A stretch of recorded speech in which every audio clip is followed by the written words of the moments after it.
Daudor se surah Al-Ma'idah की आयत number 67 दगिन चुम्बरा से أعوذ بالله من الشيطان الرجيم بسم الله الرحمن الرحيم يا أيها الرسول بلغ ما أنزل إليك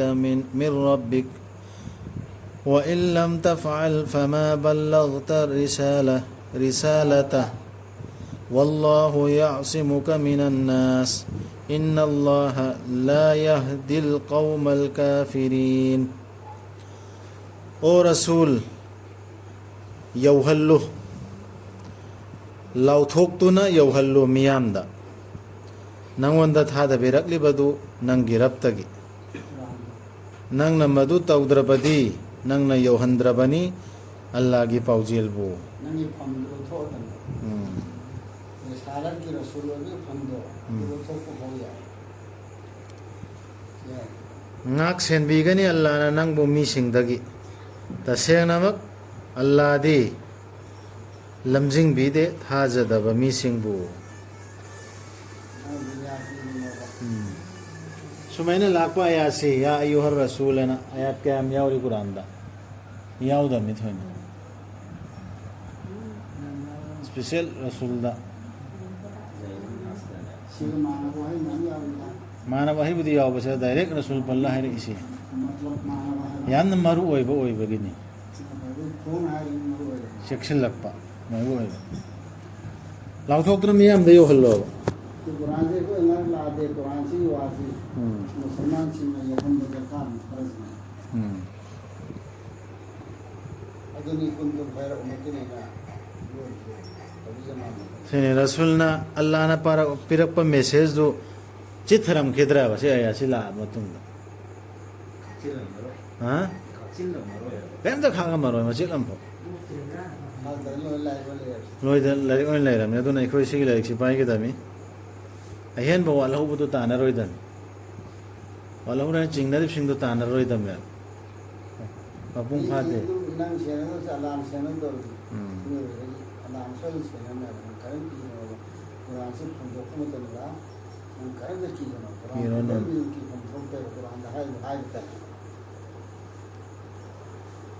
हायो लाइरिक फंखरबसिंग नखोय करिगुम्बा अचुम्बा अमतदा लेप्त्रिबनी नखोयना हेक लेप्त्रिफाव तौरातता इंजीलदा अमसुंग हौजिक नखोयदा थादबिरक्लिबेसिदा नखोयगी रब्तगी नखोय कैसु नते अदु तौदिफाव लस्तुम अला शैइन नदन होयदी कैसु नते कैसु होयदी नथिंग ने हाना के अहले किताब सिंह द्र हेली लस्तुम अला शैइन जे तुम लोग नथिंग्स न आते हैं सोयदनमक हेंगल हनगनी मखोय अयामबगी नंगोंदा थादबिरक्लिबसिना नंगी रब्तगी लमहेनबा अमसुंग थाजदबदु अदुना वारुगनु थाजदब मिसिंगी मथक्ता से आयासी खनथबे आय ओलारिक फंखरब रसूल दा हेलिमे नखोयना ने नखोयदा हांदे लेरिबा तौरात नत्रग इंजील दुदा नत्रग सिगी कुरान सिदा चंगक्त्रि फौ सिपाइद्रि फौ लेप्त्रि फौ सब युंगना सिक्सिनी अल्लाह की हकाम से अल्लाह की हुकुम से सिनी है ना अल्लाह के आयत से सिनी से मतुंगिना तौगदमेना जबसाना लेप्त्रि फौ करिंतु काना देबना अदो एखोय मुस्लिम ने लेरिबा एखोय से कुरान की आयत से लेपबा कुरान की आयत से पारबा खंगबा लेपबा इसा इसा चेक तौगदमे लेप्त्रगति करिंतु ओइद्रिया नमाज सोले हज चले तस्बीह दनाई में हम तौरे वो कुरान की आयत से लेपबा चंगुराबा लेपबा लेपति लाइरी चंगुराबा ईसा ईसा लाइरी से कुरान से नहीं है तो लेपतन सब क्यों नहीं रहा है सिग ईसा ईसा थी तो कदम अदर किसी के कुरान से ना सिगी इंजील से ना तौरात से ना ने करीनो हेंगल हनगनी मखोय अयाम बगी नंगोंदा थादबिरक्लिबसिना नंगी रब्तगी लमहेनबा अमसुंग थाजदबदु कुरान हायरुमीदो अदुगिदु करियन लवलीना मासी ओक्तबने लवबनेबा अदर ओक्तब रिसर्च हेन चलकनेबा ओक्तब मिसिंग कुरान यारोद कुरान याद मिसिंगदो अदुदि कुरान सेना हेंगल हंगदो से कुरान हायरु बदमदा ओक्तब नि वरदी कुरान आदबदु तो यान अमसुंग कुफ्र थाजदबा हायबा काफिर लमसत अदगी तो यानदी लमहेनबा lam hemba amasung kafir ki thabak se masida lam hemba hengalakane Quran sa hayo mata aduna waru gano makoi thajadaba sing mathakta waru wajilurno yam kiningai oiba yani tasengnamak thajaba sing yahudi sing sabiin sing amasung nasrani sing idahir si innal ladina amanu muslim ne yahudi ne nasrani ne sabiin bullat bakangu hairo कौनमु Kaurava मखोय कनागुम्बना थाजरबदी अल्लाह अमसुंग आखिरत की नुमितपु अदुगा अफबा थबक तौरबदी किनिंगाई लेते मखोयगी नत्रगा मखोय वानिंगाई सु ओइदे अनपी ओइगेरा साफी ओइगेरा मालिकी ओइगेरा शिया ओइगेरा यहूदी ओइगेरा एनिंग ओइनिंग Boisson अल्लाह अमसुंग आखिरत पु थाजरदी मा अल्लाह की हुकुम चलक दौर नत्र हां सिगी मिंगसिना खेनब लैब नत्ते मखोय किनिंगाई सु लेरोय वानिंगाई सु लेरोय अखोयना लौखी हदि अल्लाहना लौखी करार अमा इस्राएल की मचा सिंगदगी अदुगा अल्लाहना थाकी रसूल सिंग मखोयदा अदुबु मखोयदा लाखिबा मतम खुदिंगदा रसूल अमा मखोयगी मथवाई सिंगना पामजदबा वा सिंग पूरदुना खरबुना मखोयना याखिदे अदुगा खरबुना मखोयना हातोखी मखोय जनबिदुगे अगेंस्ट ओइरो मखोय जनरमिबा करिदो इपा इपुगी जनबा नत्र मखोयगी इमाम की जनबा मुफ्ती की जनबदुगा खेनरादि हेता यादब लौदो याइदा होइदा अदुबुदी आयातनी याइने चुम्मीने सोमदसु अदुगी तफसीरनीने तौरिसे आंदे तौर इमेदुना कायमर फो तौरिसिने तौरासी मखोयना खनखी मदुगी दली मखोयना खल्ली करी खनबैन अदु तौरदो दंदी लैरोय हाइना मोय तौरदुगी दंदी लैरोय न खल्ले चुम्मीदा इखोय तौरसिसु सि कुरान हाइदुगी तफसीर तौथरा इमी इमाम सामने तागम मिमे चुम्मीन हाय अदुना दंदी लैफुंदे सिगे मखोयना अदुगी अदुना मखोय ममित तांगबा मना पंगबा हाइबदु ओइखी अदुगी तुंगदा अल्लाहना ओनसिन बिखी मखोयदा मराल ngapiनबा अदुबु अमुक हन्ना ममित तांगबा मना पंगबा ओइरखी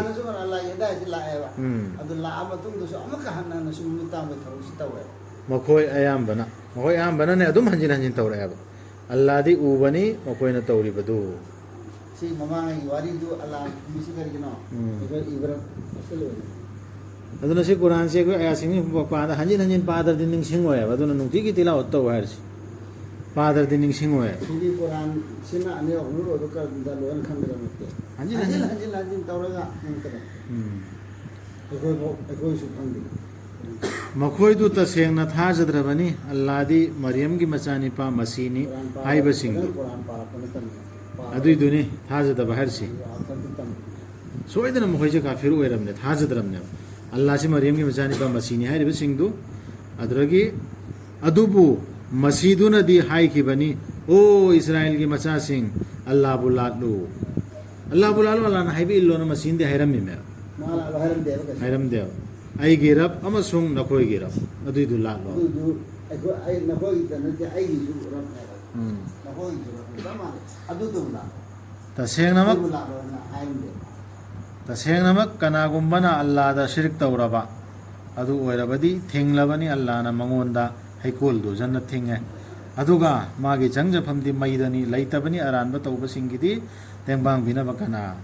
मसीगा मसीना पालगा मसीदबुदी हायरा इखोयदसु सिसिदगी पौताक मैम लौगदनी अल्लाह नतबा तोपा इखोयगी पैगंबर से कोन वांग थागलो रसूल ना हाय खरदी लोइरे सही हदीस कुरान का ककना रसूल सही हदीस रसूल हायरम मिमी लोइरे अदुरगी इमाम ना हाय खरदी फतवा पी खरदी लोइरे मुफ्तीना कुरान दा हाय रसूल अदुई मिदु शिरक नत्रो खन थगदन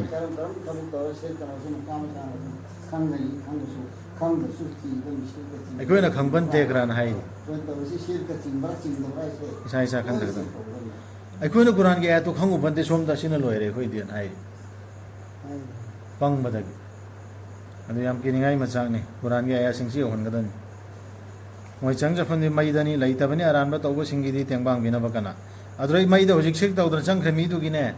ꯀꯅꯥꯝꯇ ꯃꯥꯒꯤ ꯃꯇꯦꯡ ꯄꯥꯡꯅꯕ ꯂꯩꯔꯔꯣꯏ ꯁꯣꯏꯗꯅꯃꯛ ꯊꯥꯖꯗ꯭ꯔꯕꯅꯤ ꯑꯜꯂꯥꯍꯅ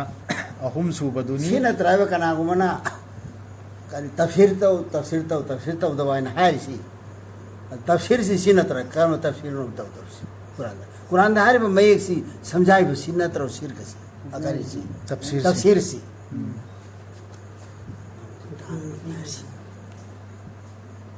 ꯁꯣꯏꯗꯅꯃꯛ ꯊꯥꯖꯗ꯭ꯔꯕꯅꯤ ꯑꯜꯂꯥꯍꯅ ꯑꯍꯨꯝ ꯁꯨꯕꯗꯨꯅꯤ ꯑꯍꯨꯝꯗꯨꯒꯤ ꯃꯅꯨꯡꯗ ꯍꯥꯏꯔꯤꯕꯁꯤꯡꯗꯨ ꯃꯣꯏ ꯇ꯭ꯔꯤनिꯇꯤ ꯍꯥꯏꯗꯅ ꯈ꯭ꯔꯤꯁꯇꯤꯌꯟ ꯀꯥꯡꯕꯨꯅ ꯃꯈꯣꯏꯗꯅ ꯍꯥꯏꯕ ꯅꯠꯇꯦ ꯃꯨꯁꯂꯤꯝꯒꯤ ꯃꯔꯛꯇ ꯍꯧꯖꯤꯛ ꯃꯌꯥꯝ ꯍꯥꯏꯔꯦ ꯔꯁꯨꯜꯒꯤ ꯃꯈꯥ ꯄꯤꯔ ꯋꯥꯂꯤ ꯂꯣꯏꯅ ꯑꯜꯂꯥꯍꯒꯤ ꯁꯔꯨꯛ ꯌꯥꯟꯁꯤꯟꯅꯍꯟꯈ꯭ꯔꯦ ꯂꯣꯏꯅ ꯃꯈꯣꯏꯅ ꯍꯥꯏꯕꯗꯨ ꯗꯥꯏꯔꯦꯛ ꯃꯈꯣꯏꯅ ꯍꯥꯏꯕꯗꯨ ꯂꯧꯗ꯭ꯔꯗꯤ ꯒꯨꯅꯥ ꯄꯨꯏ ꯃꯈꯣꯏ ꯃꯈꯥꯗ ꯃꯈꯣꯏ ꯃꯊꯛꯇ ꯀꯣꯏꯁꯟ ꯇꯧꯔꯗꯤ ꯒꯨꯅꯥ ꯄꯨꯏ ꯃꯈꯣꯏꯅ ꯍꯥꯏꯔꯛꯄꯗꯨꯒꯤ ꯑꯩꯈꯣꯏꯅ ꯌꯦꯠꯂꯨꯔꯗꯤ ꯑꯩ ꯒꯨꯅꯥꯒꯥꯔ ꯑꯣꯏꯔꯦ ꯑꯩꯅ ꯇꯧꯔꯗꯤ ꯑꯩꯈꯣꯏꯁꯨ ꯂꯣꯏꯅ ꯌꯥꯟꯁꯤꯟꯅꯈ꯭ꯔꯃꯤ ꯃꯈꯣꯏꯗꯤ ꯑꯍꯨꯝꯇꯕꯨ ꯍꯥꯏꯔꯦ ꯑꯩꯈꯣꯏꯁꯤꯗꯗꯤ ꯀꯌꯥ ꯁꯨꯈ꯭ꯔꯦ ꯃꯊꯪ ꯄꯤꯔꯤꯁꯦ ꯀꯣꯏꯁꯟ ꯇꯧꯕ ꯌꯥꯝꯇꯦ ꯃꯃꯥꯡ ꯁꯝꯕ ꯌꯥꯝꯇꯦ ꯃꯉꯣꯟꯗ ꯀꯔꯤꯒꯨꯝꯕ ꯋꯥ ꯑꯃ ꯍꯪꯒꯠꯂꯨꯕ ꯌꯥꯝꯇ꯭ꯔꯦ ꯆꯥꯎꯈ꯭ꯔꯕꯖꯥꯠꯅꯤ ꯑꯗꯣ ꯍꯥꯎꯒꯤꯗꯤ ꯑꯍꯨꯝꯇꯕꯨ ꯑꯜꯂꯥꯍꯅ ꯍꯥꯏꯔꯤꯌꯦ ꯈ꯭ꯔꯤꯁꯇꯤꯌꯟꯒꯤ ꯑꯩꯈꯣꯏ ꯃꯨꯁꯂꯤꯝꯒꯤ ꯃꯔꯛꯇ ꯀꯌꯥꯝ ꯌꯥꯝꯕꯅꯣ ꯌꯥꯟꯁꯤꯟꯅꯈ꯭ꯔꯤꯁꯦ ꯑꯜꯂꯥꯍꯒꯤ ꯄꯋꯥꯔꯁꯤꯗ ꯆꯥꯎꯔꯕ ꯂꯩꯈ꯭ꯔꯦ ꯂꯥꯠꯂꯤꯁꯦ ꯑꯗꯨꯒꯤꯗꯨꯅꯤ ꯁꯤ ꯆꯦꯛꯁꯤꯟꯒꯗꯕꯅꯤ ꯂꯩꯇꯕꯅꯤ ꯂꯥꯏ ꯑꯇꯣꯞꯄ ꯑꯃꯠꯇ ꯂꯥꯏ ꯑꯃꯈꯛ ꯅꯠꯇꯅ ꯏꯂꯥ ꯍꯥꯏꯕꯁꯤ ꯏꯂꯥꯁꯦ ꯂꯥꯠꯄꯗ ꯃꯇꯤꯛ ꯆꯥꯕ ꯃꯄꯨꯁꯦ ꯑꯃꯈꯛꯇꯅꯦꯕ ꯑꯜꯂꯥꯍ ꯈꯛꯇꯅꯦꯕ ꯑꯇꯩ ꯂꯩꯇꯦ ꯏꯂꯥ ꯍꯥꯏꯕ ꯃꯨꯁꯂꯤꯝꯁꯤꯡꯅ ꯍꯥꯏꯕ ꯂꯥꯏ ꯍꯥꯏꯕ ꯃꯈꯣꯏꯅ ꯍꯟꯗꯣꯛꯇ꯭ꯔꯕꯗꯤ ꯃꯈꯣꯏꯅ ꯍꯥꯏꯔꯤꯕꯗꯨꯗꯒꯤ ꯁꯣꯏꯗꯅꯃꯛ ꯁꯣꯛꯀꯅꯤ ꯃꯈꯣꯏꯒꯤ ꯃꯅꯨꯡꯗꯒꯤ ꯊꯥꯖꯗꯕꯁꯤꯡꯗꯨ ꯆꯩꯅꯥ ꯂꯩꯔꯕ ꯗꯟꯗꯤꯅ ꯑꯗꯨꯃꯥꯏꯅ ꯍꯥꯏꯔꯤꯕ ꯀꯥꯡꯕꯨꯗꯨ ꯑꯜꯂꯥꯍꯒꯤ ꯑꯣꯔꯗꯔꯗ ꯑꯜꯂꯥꯍꯒꯤ ꯁꯔꯨꯛꯇ ꯌꯥꯟꯁꯤꯟꯅꯔꯤꯕ ꯀꯥꯡꯕꯨꯗꯨ ꯆꯩꯅꯥ ꯂꯩꯔꯕ ꯗꯟꯗꯤꯅ ꯁꯣꯏꯗꯅ ꯁꯣꯛꯀꯅꯤ ꯃꯣꯏ ꯍꯟꯗꯣꯔꯛꯇ ꯇꯣꯕꯥ ꯇꯧꯗ꯭ꯔꯗꯤ ꯑꯗꯨꯅ ꯃꯈꯣꯏꯅ ꯅꯤꯡꯉꯝꯗꯅ ꯑꯜꯂꯥꯍꯗ ꯑꯣꯟꯁꯤꯜꯂꯛꯂꯣꯏꯗ꯭ꯔꯥ ꯑꯗꯨꯒ ꯑꯜꯂꯥꯍꯗ ꯉꯥꯛꯄꯤꯅꯕ ꯅꯤꯖꯔꯣꯏꯗ꯭ꯔꯥ ꯁꯤ ꯍꯥꯏꯔꯦ ꯐꯥꯎꯗ ꯃꯣꯏ ꯑꯜꯂꯥꯍꯗ ꯅꯤꯖꯔꯣꯏꯗꯧꯔꯤꯕ꯭ꯔꯥ ꯇꯣꯕꯥ ꯇꯧꯔꯣꯏꯗꯧꯔꯤꯕ꯭ꯔꯥ ꯑꯜꯂꯥꯍꯗꯤ ꯀꯣꯛꯄꯤ ꯍꯩꯕꯅꯤ ꯀꯟꯕꯤ ꯍꯩꯕꯅꯤ ꯑꯗꯨꯔꯁꯨ ꯃꯣꯏꯅ ꯑꯗꯨꯃꯥꯏ ꯂꯩꯔꯕ ꯃꯇꯨꯡꯗꯁꯨ ꯍꯟꯗꯣꯔꯛꯑꯗꯤ ꯑꯜꯂꯥꯍꯗꯤ ꯀꯣꯛꯄꯤ ꯍꯩꯕꯅꯤ ꯀꯟꯕꯤ ꯍꯩꯕꯅꯦ sini Allah ki rahmat thawjal yam chawe masih maryam ki machani padu rasul ama nattana tai kari sunatte ma si rasul messenger pau ba ma khang nattana tai karim tanatte loisin grabani magi mamangi rasul singsu magi mamadu achumba chachabini makoi animak chak chabani yengu karamna Allah mayek seng hanbage haiba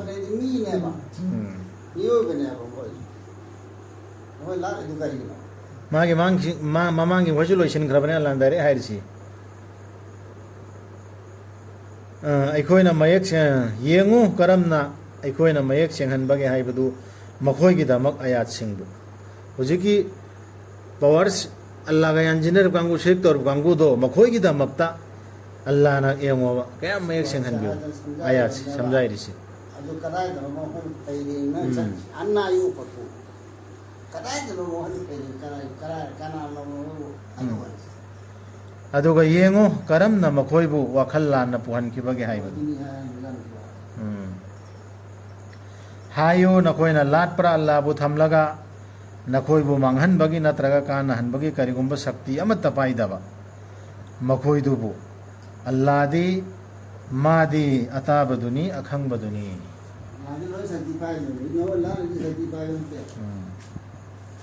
하요 올레릭 펑크라바싱 헨진나 하이가노 나코이기 ධර්ම다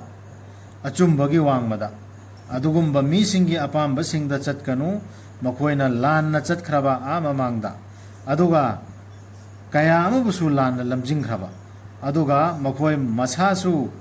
ꯍꯥꯏꯗꯣꯛꯈ꯭ꯔꯕ ꯂꯝꯕꯤꯗꯨꯒꯤ ꯑꯆꯨꯝꯕꯗꯨꯗꯒꯤ 시기 아야치다 이거는 뭔나 칸타룩 간다네 이마이 마하나 살람바 부즈룩 싱도나 살랍 싱도나 좀 등작하면 뭐거디 살랍에 swalihin 좀 하면 뭐거이 마동다 뭐거이나 할라메바 아르타도 라우드라 이거 구므라 오여라미 lallamadi kam to dorba 이거데 알라기 달일도 이망다 레이리야 보지 쿠란시 ꯑꯗꯣ ꯍꯥꯟꯅ ꯍꯧꯈ꯭ꯔꯕꯁꯤꯡꯗꯨ ꯂꯥꯜꯂꯝꯃꯒꯅ ꯀꯃꯥꯏꯅ ꯇꯧꯗꯣꯏꯅꯣ ꯑꯩꯈꯣꯏ ꯁꯤꯗ check ꯇꯧꯔꯔꯣꯏꯗ꯭ꯔꯕ ꯀꯨꯔꯥꯟꯁꯤꯗ ꯑꯩꯈꯣꯏꯅ ꯍꯟꯕ ꯌꯥꯗꯦ ꯁꯂꯐꯅ ꯍꯜꯂꯝꯕꯗꯨ ꯄꯥꯏꯔꯗꯃꯤ ꯅꯠꯇ꯭ꯔꯗꯤ ꯒꯨꯝꯔꯥ ꯑꯣꯏꯅꯤ ꯍꯥꯏꯔꯤꯕꯁꯤꯡꯗꯨ ꯑꯗꯨ ꯑꯩꯒꯤ ꯃꯥꯡꯗ ꯂꯩꯔꯦꯕ ꯑꯩꯉꯣꯟꯗ ꯑꯜꯂꯥꯍꯅ ꯕ꯭ꯔꯦꯟꯁꯨ ꯄꯤꯔꯛꯑꯦꯕ ꯑꯗꯨ ꯂꯥꯜꯂꯝꯃꯗꯤ ꯃꯥ ꯗꯥꯏꯇ ꯄꯨꯊꯣꯛꯈ꯭ꯔꯦ ꯀꯅꯥ ꯗꯥꯏꯇ ꯑꯣꯏꯅꯤ